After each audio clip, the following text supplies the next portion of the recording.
George Gordon Byron was a British poet. He was one of the major figures of the Romantic movement, and he is regarded as one of the greatest English poets. Among his best known works is Don Juan, and many of his shorter lyrics in the Hebrew melodies have become popular. Byron was educated in the Trinity College at the University of Cambridge, and he traveled extensively in Europe. He was then forced to flee to England after receiving threats of lynching after traveling to other places in Europe. Later in life, joined the Greek War of Independence to fight the Ottoman Empire, and he has been regarded as a folk hero by the Greeks. He died during a campaign in 1824 at an age of 36.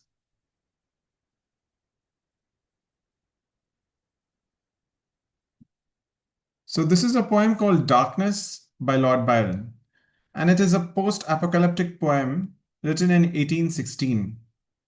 It talks about the end of the world after the sun has been extinguished and putting the earth into a perpetual icy night where civilization and nature both collapse into a lump of death. So, this is Darkness by Lord Byron. I had a dream which was not at all a dream.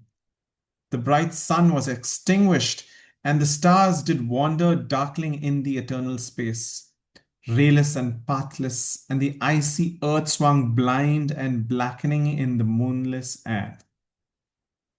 Morn came and came and brought no day, and men forgot their passions in the dread. Of this their desolation, and all hearts were chilled into a selfish prayer for light.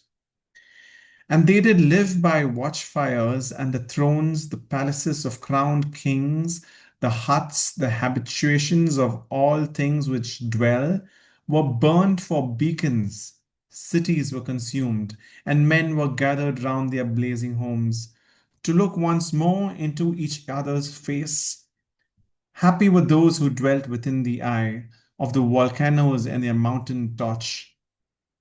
A fearful hope was all the world contained.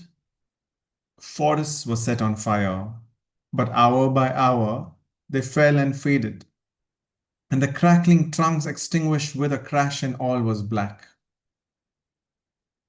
The brows of men by their despairing light wore an unearthly aspect, as if by fits the flashes fell upon them.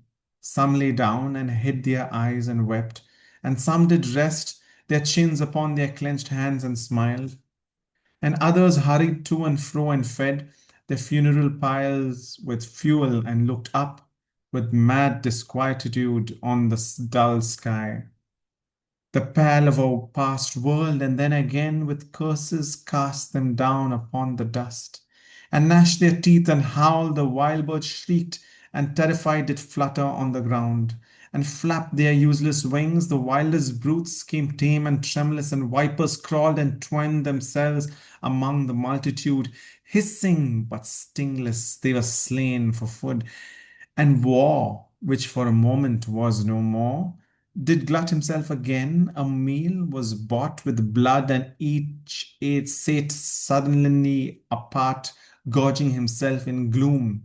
No love was left.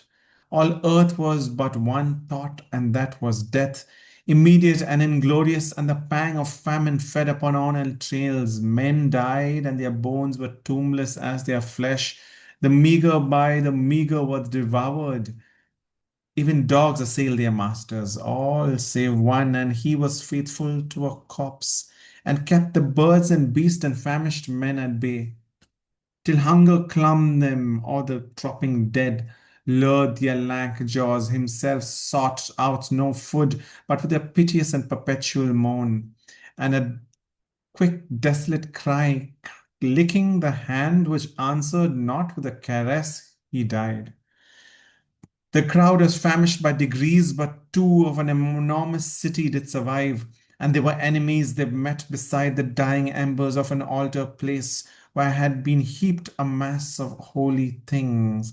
For an unholy usage they raked up, and shivering scrapped with their cold skeletal hands The feeble ashes and their feeble breath blew for a little life and made a flame which was a mockery. Then they lifted up their eyes as it grew lighter and beheld each other's aspects, saw and shrieked and died.